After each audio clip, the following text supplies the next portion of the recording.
All right. This one says to rent a canoe, the cost is $3 for the oar and a life preserver. So if you got your oar, you got your life preserver, you went down to the water and said, wow, I don't want to do this thing. How much do you owe it? $3. So that's your y-intercept. So if I do it plus an hour for, plus $5 for an hour, after 1 hour, I owe them 5 times 1, 5, plus the original $3. The second hour, I owe them 5 times 2, which is 10 plus the 3 original, 13. So this thing is going to go up by, it's going to go up by 5, but it's going to start at 3. So the one that starts at 3, it goes up by 5. Looks like to me is C, because the y-intercept is 3 and the slope is 5. You could make up some points. 5 times 1 plus 3 is 8. So the point should be 1/8. So if I go over 1, I should be up to about 8. 5 times 2 plus 3. So that's 10 plus 3, which is 13. So if I go over 2, I should be up at 13. I could have some ordered pairs there that we create.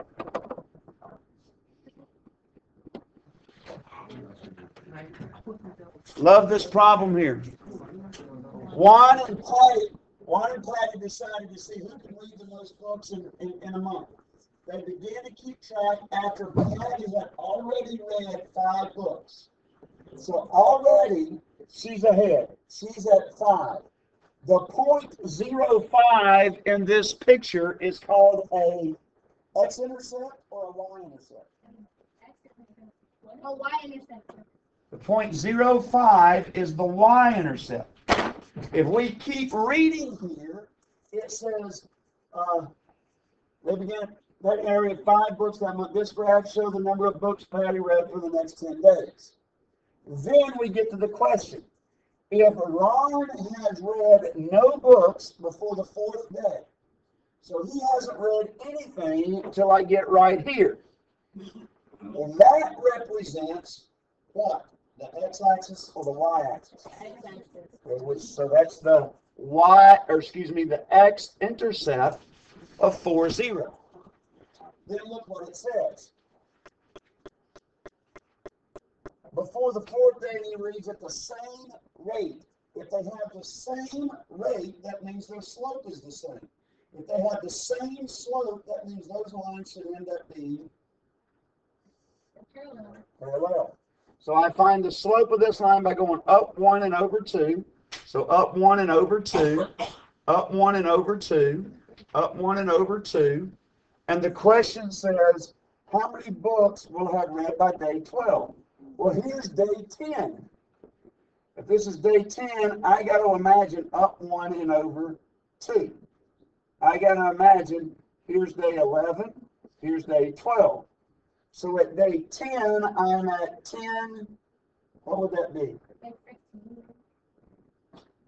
This is, it's halfway between 5 and 10.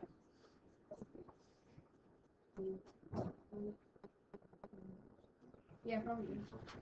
So by day 12, they would have read, I'm here at 10.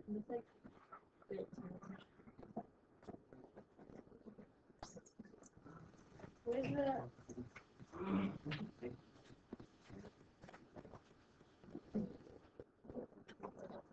This system is still nobody? This system is inconsistent.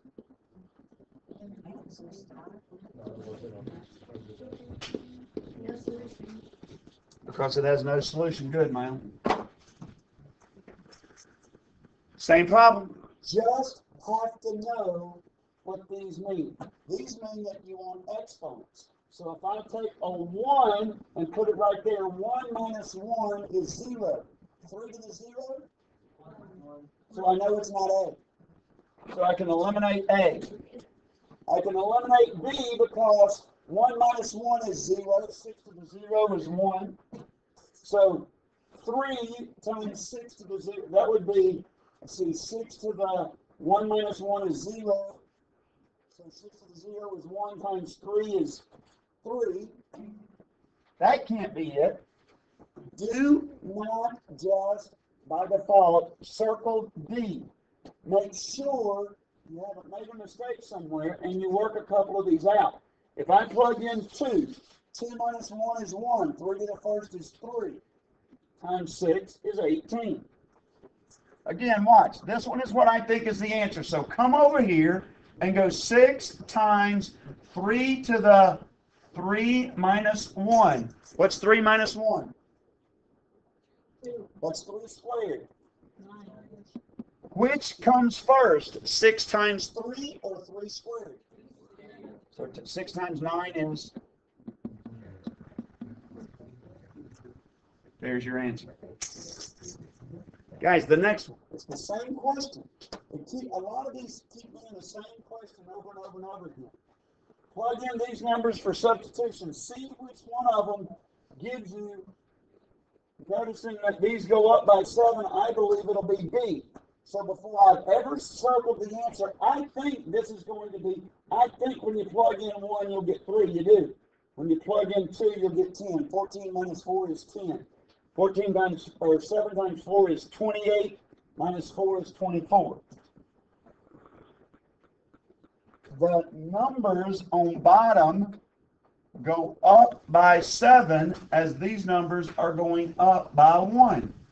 The rise over the run should be 7. The slope should be 7. Look, it is. Slope is 7.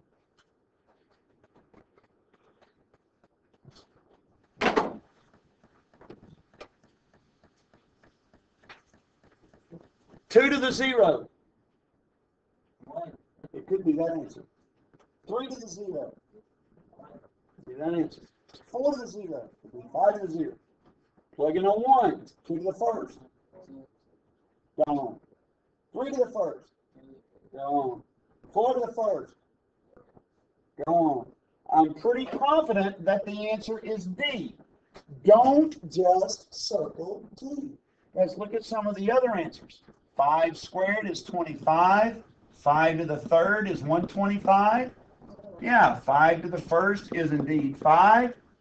5 to the 0 is indeed 1. Look, 1, 2, 3, it works them. So D was my answer. Wow. Which statement best describes the behavior of the function within the interval x equals, so from right here, there's where x equals -3 to x equals 0. Which of these things down here describes what's happening? From left to right, the function is only rising. The function is going up. Is that true? Yes. Looks like it takes a little turn right there and goes down right before it. From left to right, the function falls. It falls. And then right. That's wrong. From left to right, the function rises, then falls. It rises, then falls. Right in here, it looks like it's falling. To me, it looks like it's rising again. From left to right, the function falls, then rises, then falls again. I think it's D. I think it's doing all of it. Look, it's turning. Look, it's doing all those things.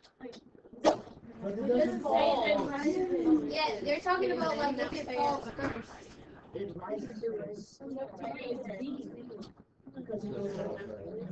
Falls on the left.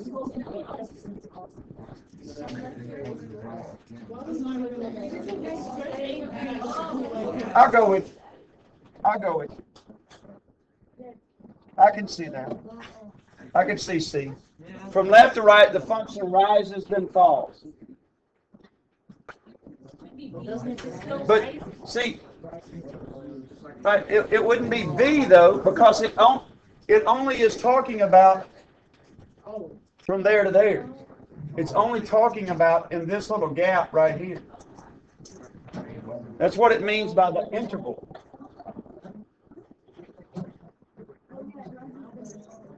That's what an interval is.